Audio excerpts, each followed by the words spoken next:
नाही, आंदोलनाच्या अगोदरपासूनच थोडं म्हणजे मग आपण माझे आता संचालक होते, ते पण सांगायचे बँकेतले की तुम्ही बोलू नका, काही अडचणी निर्माण आहे.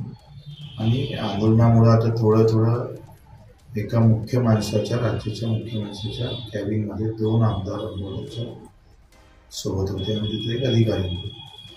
त्या अधिकाऱ्यांना आम्हाला सगळं सांगितलं एक गल्ली गल्ली सप्टेंबरपर्यंत आमदार जाण्याची व्यवस्था करा. कुठल्याही परिस्थितीत काही शोधून काढा, तुम्ही तुमच्या स्तरावर करा, मी प्रशासकीय स्तरावर सगळं शोधून काढतो. कुठं कुठं अडचणी निर्माण होईल, काय होईल, कसा बंदोबस्त करता येईल, हे थोडं सुरुवात झाली आणि ते आम्हाला अपेक्षितही होतं. आता ते राजकीयदृष्ट्या हे करतातच, ज्यानं काही ते काही नवल नाही.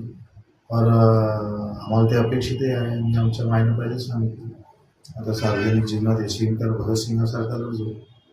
म्हणजे ह्या सगळं झाल्यानंतरही आमच्यावर आम्ही लढलो आणि टिकलो, तर ही आमची परीक्षा आहे. आमचे सत्व तपासण्याचे दिवस येणार.